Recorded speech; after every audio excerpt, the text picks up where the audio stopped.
Okay, everybody, so Dragon Ball Super Chapter 77 has officially been released, and I am here to give you guys my thoughts on what happens and what I think it could mean for the future of this arc. So, let's get to the chapter. Now, in this chapter, we finally get some answers as to what happened the day that Planet Cereal was invaded by the Saiyans and Frieza's army.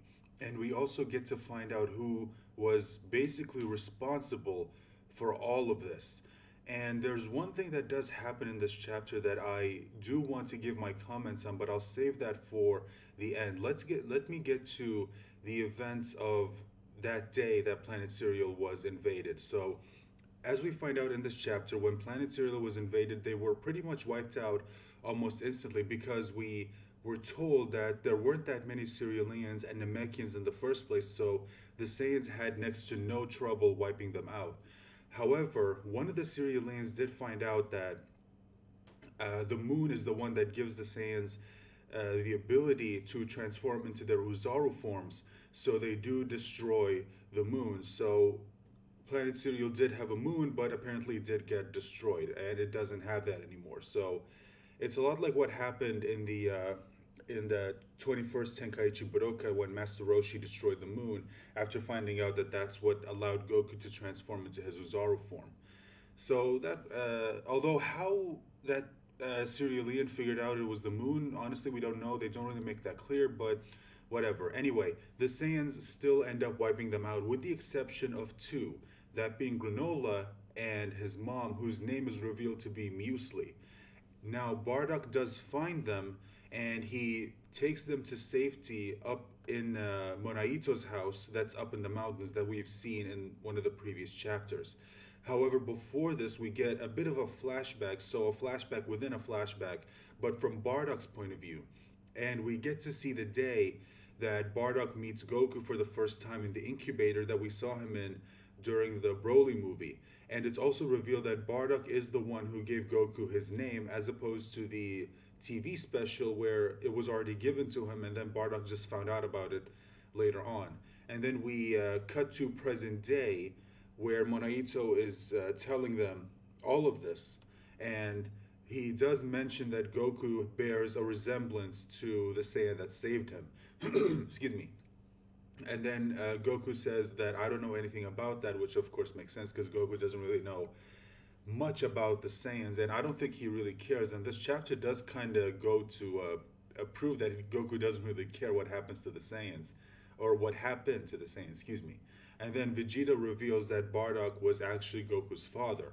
So apparently Vegeta all this time knew who Bardock was, which at first I was a little bit confused by, but then I remembered that he was on a mission with Raditz, so it's possible that Raditz filled him in. So, okay, that does explain it if you think about it like that. So, yeah, everyone is shocked that Bardock was Goku's father, and Monaito continues the story when Granolah asks him, "Wait, what happened to my mother? Why didn't she survive?" And then we go back to the flashback, back to that day, 40 years ago.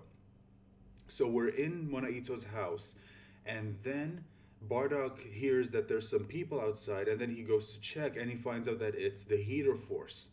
And then he overhears their conversation where they reveal that they plan to screw over Frieza, and it's also revealed that it was the Heaters who hired Frieza and his army to wipe out the Cerealians so they can sell it to the Shigerians.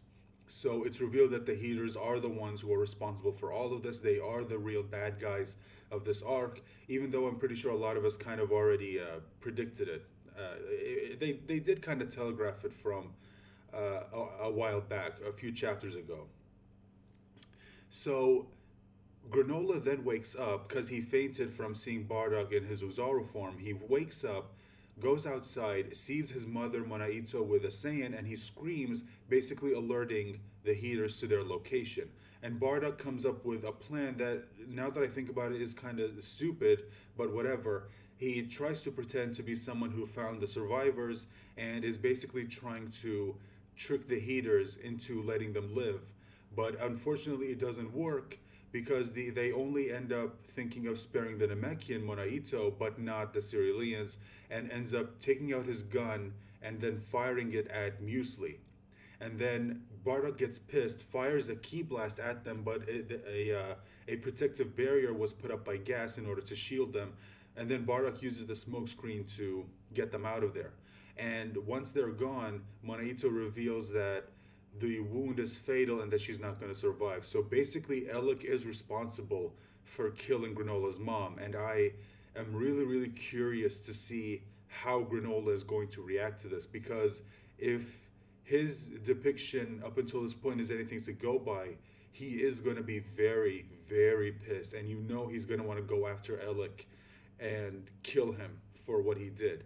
Now, whether or not he'll still be obsessed with revenge on the Saiyans, we don't know, because while it is true that one of them did help them, the others still participated in, in wiping out their people. So I don't know if he's just going to make an exception for Goku because his father did help him, and Goku and Vegeta still had nothing to do with what happened to Planet Cereal 40 years ago. So again, I'm curious to see how he's going to react once we cut back to present day. So Gas tells Alec that he's going to go find them, and Alec gives him the go-ahead.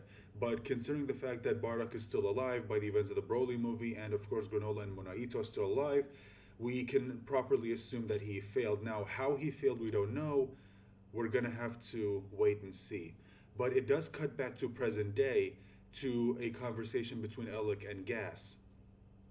And Alec asks Gas if this is basically revenge for what happened 40 years ago, and Gas reveals that in a way, yes, and he is a lot stronger than he was 40 years ago. And I'm assuming that he's probably going to go after Goku and Vegeta to try to get revenge. Now, whether or not Goku and Vegeta will be able to do anything, we don't know, because they are still exhausted from their fight with Granolah. So it's going to be interesting to see that fight. And that is pretty much it. And also it is revealed that they have one of the Dragon Balls and they're on their way to the second one. Now, one thing that I do want to talk about real quick before I wrap up the video, excuse me, is that Vegeta does make this comment that did get a lot of people upset, and I just want to give my thoughts on that. And Vegeta says this offhanded comment of, it seems like your kind-hearted nature runs in the family. And then people took that, in my opinion, kind of the wrong way, because they thought that this was basically Toriyama saying that that Goku and his family are just by nature kind-hearted, which I don't think that's necessarily true, because there's things that Vegeta doesn't know. Like, Vegeta doesn't know that Goku hit his head when he was young, and that's what basically made him kind-hearted, because he doesn't know that Goku was a savage, just like any other Saiyan when he got to Earth. But then, like I said, he hit his head, and he had that kind-hearted demeanor. And Bardock, in and of itself, it's not that this chapter, at least I didn't think, maybe you guys feel differently, it's not like this chapter was depicting him as being this kind-hearted, kind-hearted soul. He was still a brute. He just took empathy on certain people. He just took empathy on Granolah and his mom because he remembered Gine and Goku. So personally, I don't really see that as them sort of retconning what happened. To me, it just feels like an offhanded comment made by Vegeta, who, if you think about it, doesn't really have full context of what happened. Like, he doesn't know what we know. You know what I mean? So those are just my thoughts on that. But I'm curious to know what your thoughts are on not just that statement by Vegeta, but also the whole chapter in and of itself. And what do you think is going to happen in the future? Thank you guys so much. I really hope you enjoyed the video. Like, share, subscribe. You know what to do. Bye for now.